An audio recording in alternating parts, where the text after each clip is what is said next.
Hello second class Hindi part 6। इस कहानी का नाम है डर का भूत। एक मज़ेदार कहानी है। रात के समय जब भी दीपू कमरे में जाता, नेहा बत्ती का स्विच बंद करके चिल्ला उठती, भूत भूत। ऐसा होते ही दीपू डरकर चीखता, चिल्लाता, कमरे से बाहर भागता और घर के सब लोग हंस पड़ते। ये दो बहन भाइयों की कहानी है। एक है दीपू और नेहा। जो दीपू है वो थोड़ा डरपोक है, तो और जो उसकी नेहा बहन है वो बिल्कुल भी डरती नहीं है। तो वो क्या करती थी कि अपने भाई को डराने के लिए कमरे की लाइट बंद कर देती और ज़ोर से चिल्लाती भूत, जिससे वह डरकर दीपू चिल्लाता और चीखता डर जाता था और इसकी वजह से सब लोग हंसने लगते। नेहा किसी भी चीज़ से डरती नहीं थी, परंतु वह अपने भाई के डरपोक होने का लाभ उठाती थी। वह उसे डराती और उसके डरने पर खिलखिलाकर हंसती। दीपू का तो डर के मारे बुरा हाल हो जाता। वह भयभीत तो लुआसा खड़ा रहता और सब लोग उसकी हालत देखकर हंसते, लोटपोट हो जाते। दीपू था तो वो इतना ज़्यादा डर जाता था कि वो रोने लगता था और वहीं खड़ा रह जाता। सभी लोग उसकी इस हालत को देखकर कि ये डर गया है, रो रहा है, तो हंसते थे, उसका मजाक उड़ाते थे। एक दिन नेहा ने अपने दादाजी से पूछ ही लिया, दादाजी, लोग भूत भूत करते रहते हैं, क्या सच में भूत होते हैं? नेहा ने ये प्रश्न अपने दादाजी से पूछा कि लोग भूत से डराते हैं, भूत भूत कहते हैं, क्या सच में भूत होते हैं क्या? दादाजी हंसकर बोले, नहीं बेटा, अज्ञानवश लोग डरते हैं। मैं तुम्हें अपने बचपन की एक घटना सुनाता हूँ। दादाजी ने उससे बोला कि नहीं, जिनमें ज्ञान नहीं होता है वो लोग ऐसे डरते हैं। फिर उन्होंने दादाजी ने अपनी एक बचपन की कहानी उन दोनों दीपू को सुनाई। दीपू को भी नेहा को सुनाई। दीपू को भी बुलाओ, उसे भी पता चलेगा भूत होते भी हैं। यानी दोनों बहन भाइयों को बुला लिया दादाजी ने कहानी सुनाने के लिए। दीपू और नेहा दादाजी के पास आकर बैठ गए। दादाजी ने सुनाना प्रारंभ किया। गांव के बाहर खेतों के समीप एक नदी बहती थी। बरसाती नदी थी जो वर्षा ऋतु में ही उसमें पानी बहता था। उस नदी पर एक पुल था। लोग मानते थे कि रात को पुल के समीप एक खंडर नुमा मकान में से अजीब अजीब आवाज़ें आती हैं। लोग उसे भूतहा मकान मानकर उसके आसपास भी नहीं जाते थे।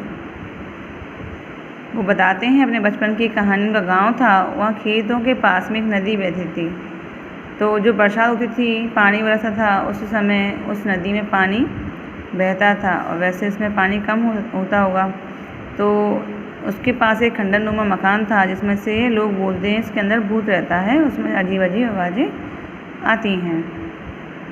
उस मकान के बारे में हम और भी ना जाने कितने डरावने किस्से सुनते थे, जो कि उत्सुकता बस उस खंडर को देखने गया, वह कभी ना लौटा था। माना जाता था कि भूतों ने उसे पकड़ लिया होगा। उस मकान के बारे में जो लोग डरावनी कहानी सुनी थी और ये बोला गया था कि जो भी उस खंडर में जाता है तो वह कभी लौटकर नहीं आता, भूत उसे पकड़ लेता है। परंतु एक दिन सारी पोल खुल गई। पुलिस ने किसी चोर को पकड़ा। वह चोर एक बड़े गिरोह का सदस्य था। उसके कहने पर पुलिस ने उस मकान पर छापा मारा तो वहाँ से कई अन्य चोर और चोरी का सामान बरामद हुआ।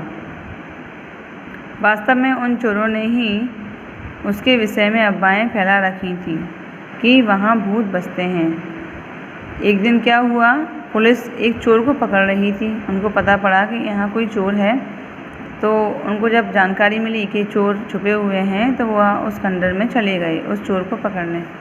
तो उसके अंदर क्या था, चोर थे और भी बहुत सारे चोर थे और चोरी का बहुत सारा सामान था। और जो घटनाएं जो हो रही थीं, जो अफवाहें उड़ रही थीं कि उस खंडर में भूत है, पकड़ लेता है, ये अफवाहें किसने उड़ाई थीं? चोर ने ही उड़ाई थीं। वास्तव में उन चोरों ही उसके विषय में अफवाहें फैला रही थीं, वहाँ भूत बसते हैं, जिससे डर के मारे कोई वहां ना जा सके। इस घटना के बाद सबने वहां जाकर देखा, केवल भय का भूत था और उसके भीतर से निकल चुका था। जब लोग वहां पहुंचे, उनको पता पड़ा कि यहाँ चोर रहते हैं और चोरी करते हैं, सामान रखते हैं। तब वह उस खंडर में देखने गए तो उनका जो डर था, भूत का डर था, वो निकल गया। दादाजी ने दोनों बच्चों की ओर देखा और दीपू से पूछा, अब तो समझ गए तुम कि भूत नहीं होते, क्या अब भी डरोगे भूत से? दादाजी ने दीपू से ये सवाल पूछा कि तुम अब समझ गए हो कि भूत जैसी कोई चीज़ नहीं होती है, अगर तुम्हें कोई डराएगा तुम अब भी डरोगे? दोनों बच्चे खिलखिलाकर हंस पड़े। दीपू और नेहा दोनों खुश होकर हंस दिए और समझ गए कि भूत जैसी कोई चीज़ नहीं होती है, हमें कभी डरना नहीं चाहिए। कैसी लगी आपको कहानी? आपको कहानी ये डर का भूत, जो बच्चे डरते हैं, डरना नहीं चाहिए, भूत कुछ नहीं होता है। और इसे अच्छी तरह से पढ़ेंगे कहानी को मज़े लेकर। इससे कुछ शब्दार्थ दिए गए हैं थोड़े से। भयभीत, भयभीत का मतलब होता है डरा हुआ। रुआसा, रोने की हालत में। रुआसा मतलब वो होता है जो रोने जैसी हालत में हो जाए, उसका मुंह रोने जैसा बने। समीप यानी नज़दीक। Okay children,